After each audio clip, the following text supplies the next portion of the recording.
నేటి దిన వాక్య ధ్యానం కొరకు 147వ కీర్తన 5వ చరణంలో రాయబడిన వాక్యాన్ని చదువుకుందాం.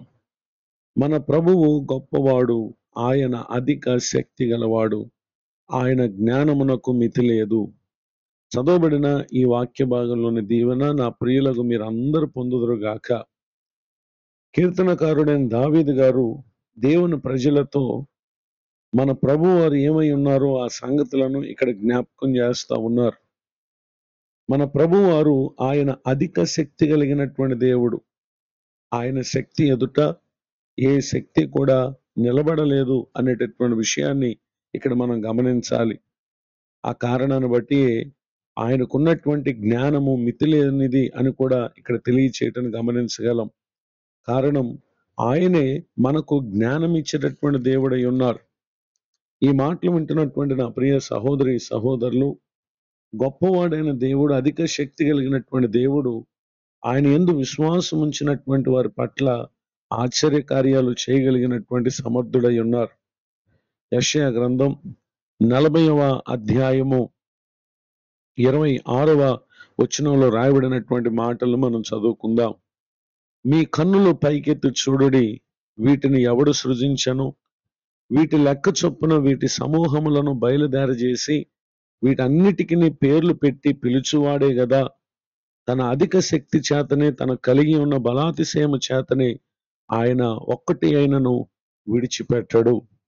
చదవబడినటువంటి ఈ వాక్య భాగంలో ప్రభు వారు తాను సృజించినటువంటి సృష్టిని చూపిస్తూ వాటి లెక్క చొప్పున వాటి సమూహములను బయలుదేరజేసి వాటన్నిటికీ కూడా ఆయన పేరు పెట్టినటువంటి దేవుడు అనేటటువంటి సంగతిని ఇక్కడ జ్ఞాపకం చేస్తా ఉన్నారు. అతి గొప్ప దేవుడు తన అధిక శక్తి చేత తాను సృజించినటువంటి దేనిని కూడా ఆయన ఎన్నడూ విడిచిపెట్టడు.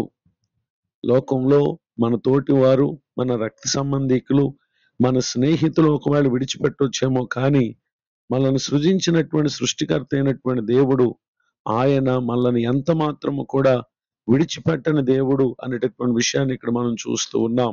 అయితే దేవుడు విడిచిపెట్టని స్థితిలో మన జీవితాలు ఉండాలి అని అంటే 115వ కీర్తన 13వ చరణంలోను 15వ చరణంలోను రాయబడినటువంటి వాక్య భాగాల్లో, పిన్నలనేమి పెద్దలనేమి తన యందు భయభక్తులు గలవారిని యెహోవా ఆశీర్వదించును.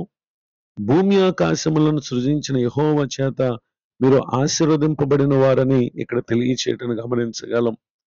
మన పరిస్థితి ఏదైనా, మనకున్న అక్కర ఏదైనా, మనం ఎదుర్కొంటున్న ఇబ్బంది ఏదైనా, మనము ఏ వయసులో ఉన్నవారం అయినప్పటికీ ప్రభు పట్ల భయభక్తులు కలిగినటువంటి జీవితాన్ని జీవిస్తే నిశ్చయంగా ప్రభు వారు భూమి ఆకాశములను సృజించిన దేవుడు గనుక ఆయనే తన సృష్టిని ఏ విధముగా విడిచిపెట్టనని వాగ్దానం చేశారో, ఆ సృష్టిలో మానవులమైనటువంటి మనల్ని మరెక్కువగా ఆయన విడిచిపెట్టని దేవుడుగా ఉన్నారు.